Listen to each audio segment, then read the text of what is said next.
Welcome to the Daily Vibecasting. Today we are diving deep, like right into the heart of what's buzzing online, straight from the X platform. We've grabbed a whole stack of the hottest trending posts from July 5th, 2025. Think of it as your fast track to knowing what's up. Our mission, like always, find those nuggets, those surprising facts, the really crucial stuff hidden in all that noise. Exactly. And these aren't just, random viral hits. We've picked stuff that touches on tech, world events, how society's shifting, all chosen because they've got real insights. We're going to help you connect the dots, make sense of it all fast. All right, let's dig into it. We're starting off with some pretty wild stuff from nature, things that kind of make you rethink things. Okay, first one's from @AmazingNature. This video, it's gone completely viral. A bald eagle, right? And it's like barely managing to fly off with an opossum that looks almost its own size. Wow. Yeah, I saw that one. My first reaction was just, Yeah. how? Yeah, that even, physically possible. An eagle carrying its twin. What's the secret there? Well, it looks incredible, right? But the thing is, this is actually pretty consistent with how bald eagles hunt. Studies show they're unbelievably strong. They can, carry prey up to 4 times their own weight, at least for short bursts. 4 times. Seriously. Seriously. We often think of them, scavenging or even stealing food from other animals. That's called kleptoparasitism, by the way. Huh. Kleptoparasitism. Oh. Okay, but yeah, this video, it really shows off their power as actual hunters, taking down tough prey. It's just a really vivid look at that whole predator-prey dynamic, nature in action. Okay, wow. Staying with nature, challenging our ideas. Yeah. This next one's also a bit of a surprise. It's from @popbase. It says 2 male penguins, Scampi and Flounder, are raising a chick together at Chester Zoo in the UK. It's not something you hear every day, right? Right. But what's fascinating here is this isn't really a one-off. Does the name Roy and Silo ring a bell? Vaguely from New York, maybe. Exactly. Central Park Zoo, back in 2004, the New York Times covered them. 2 male penguins raised a chick called Tango, and scientifically, we know homosexual behavior happens in over 1,500 animal species. It's documented. 1,500? Yeah, and penguins especially, they form really strong pair bonds, and they're great parents, regardless of sex. So this idea that it's unnatural, science doesn't really back that up. Chester Zoo, where Scampi and Flounder are, they've actually had some good breeding success lately. Supporting these guys is part of a wider trend in zoos, helping endangered species by, working with these natural bonds. Okay, here's where it gets really interesting, though. An eagle hauling an opossum. 2 male penguins being dads. What do these little nature stories tell us about, the bigger picture?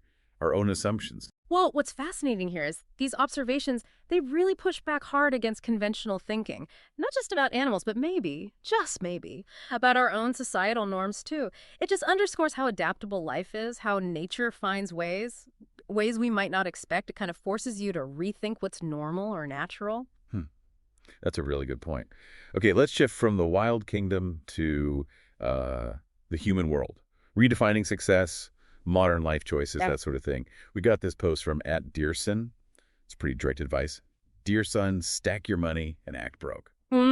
Potent. Right. It sounds kind of counterintuitive, especially now with everyone, flexing online.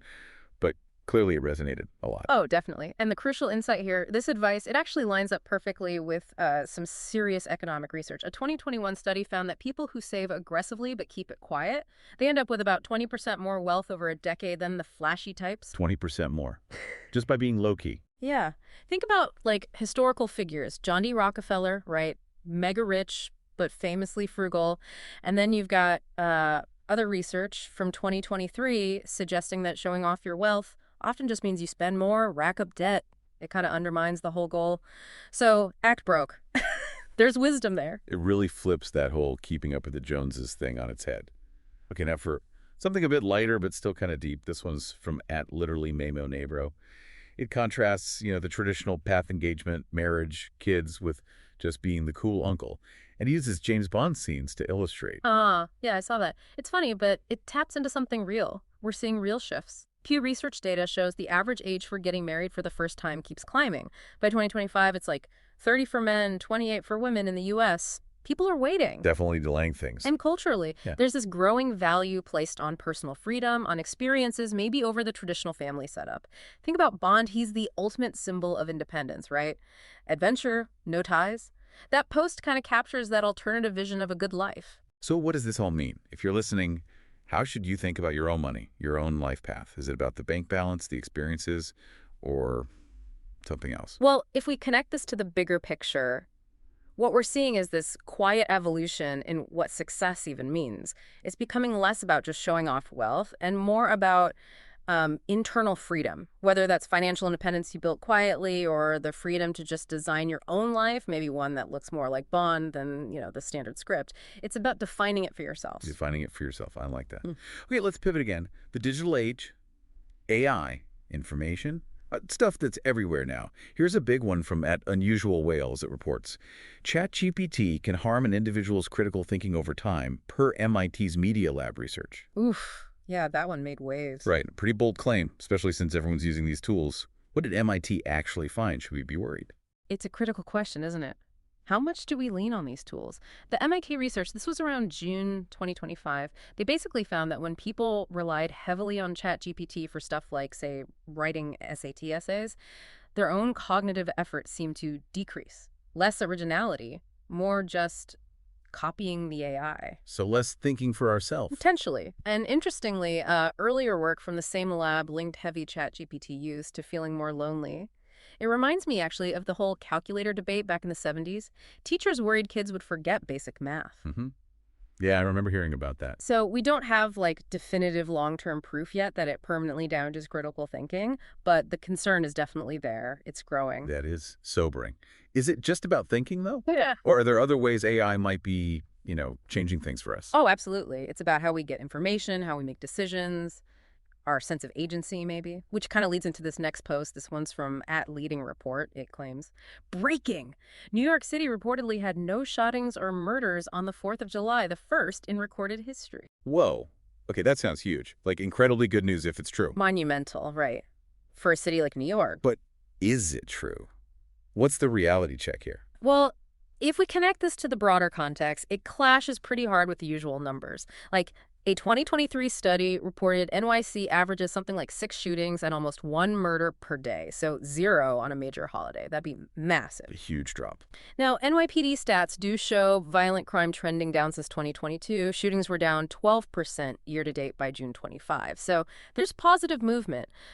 But there's no official confirmation for July 4th specifically yet, and we've seen this before. Chicago, 2019, they initially reported 0 July 4th homicides, and then they had to correct it later. Delayed reporting. Things got missed in the initial rush, so it just hammers home how careful you need to be with breaking news on social media, especially something this sensitive. Gotta wait for the official verified data. Okay, let's unpack this. Navigating all this info, relying on AI, scrolling through social media. Yeah. What are the big challenges for you, the listener? This raises an important question. It really boils down to media literacy, doesn't it? In this age of AI and instant news, you can't just consume anymore. You have to question, where did this come from? What's the context? Is it verified?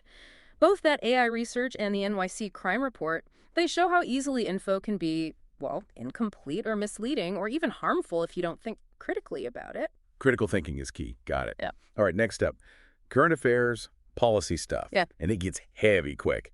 This post from @NixOrator is rough. Describes horrifying flash floods down in Texas near Kerrville. Says an RV park packed for the holiday just got swept away. People missing. RVs literally stuck up in trees. Just terrifying. Just awful. And what's truly compelling here, in a grim way, is how fast it got tangled up in politics. Almost immediately, you see this post from @Ron Filipkowski. Texas officials are apparently blaming the National Weather Service, saying the forecast was wrong. Blaming the NWS. But, and this is crucial context, there were huge warnings earlier this year about massive budget cuts to the NWS, like 600 jobs cut. Forecasters were saying it would gut their ability to predict severe weather accurately. Wow. So the cuts happened, and now this. Exactly. If we connect this to the bigger picture, you see this really stark tension, right, between decisions about money, cutting budgets for essential services, and the real-world consequences for public safety, especially in places prone to flooding like that part of Texas. That really brings the policy decisions down to earth in a terrible way. Yeah. When officials start pointing fingers like that, what does it say about, accountability? It absolutely raises that question. Who's responsible when the system fails? Where does the buck stop? Now, shifting gears to a different kind of controversy, this one's from @Wall Street Apes. It shows a picture, supposedly a woman spending $1,000 on nothing but junk food, using EBT food stamps at Costco. EBT, that's the system for SNAP benefits. Right, food stamps. Yeah, that kind of image definitely gets people fired up. What's the real story behind SNAP and junk food? Well, the crucial insight here is that this debate is old. It's been going on for years. SNAP is meant to help low-income folks buy food, right?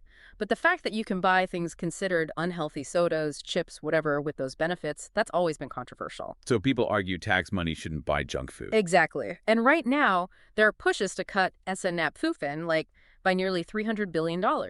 Some states, like Arkansas, are looking at actually restricting what you can buy.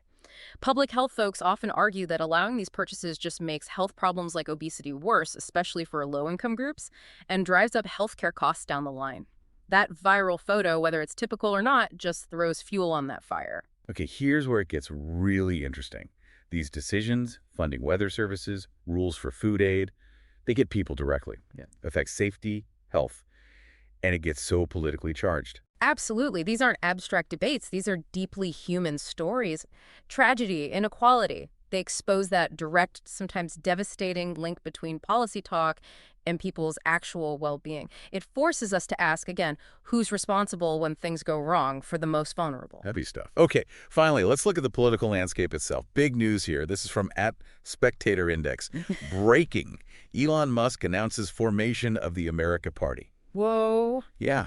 I mean, that could be huge, right? Yeah. Potential shakeup in U.S. politics. Right. What's the backdrop here? Is this serious? What's truly remarkable here is, well, a few things. First, the timing. You look at polling, like a 2024 Gallup poll found 58% of Americans want a third party. There's real dissatisfaction with the Democrats and Republicans. 58%, that's a majority. It is. But then you look at history. Third parties. They almost always struggle in the U.S. system. Think Teddy Roosevelt's Progressive Party in 1912. Lots of noise, but ultimately couldn't break through those structural barriers. Plus, you factor in Musk's own actions, spending nearly $300 million on politics in 2024, that very public fight he had with Trump over some Senate bill. The critical question is, can someone with his profile, his money, actually overcome those historical odds? And then Musk himself doubled down, didn't he? He replied to that meme calling the two parties a uniparty. Just replied, yes. Pretty blunt statement that he thinks are basically the same. Exactly. That single word, yes, it plugs right into that public mood. Remember that Pew study from 2023? 63% of Americans view both parties unfavorably. 63%. Wow. So there's this huge pool of discontent. Musk seems to be tapping into it. You could even draw like a loose parallel to 1854 when the Republican Party formed because people were fed up with the existing parties then. He's clearly aiming to disrupt. So what does this all mean? For the future of U.S. politics, what impact could a move like this from someone like Musk actually have? Well, what's fascinating here is it really highlights how influential figures, public mood, and these historical cycles can all collide to potentially drive big political change. The hurdles for a third party are still massive, let's be clear. But given the level of public frustration, plus Musk's platform and, frankly, his resources, it's definitely something you gotta watch closely now. It makes you really think about how power works and how it gets challenged, especially in this digital era. And just like that. Yeah. Wow, we've covered a lot, from eagles and penguins to AI threats and massive political shifts, all from what's trending on X. It really shows how much you can learn just by digging a little deeper into those posts flashing by. Thanks so much for joining us for this daily Vibecasting deep dive. Absolutely. And I think this whole exercise just underscores how crucial it is to, think critically, to look for context, especially with information flying around so fast online. It's more vital than ever. Definitely. So here's a final thought for you. As you're scrolling through your own feeds later, what hidden connections, what deeper stories might you find if you look just beyond the surface of what's trending? We'll get you next time.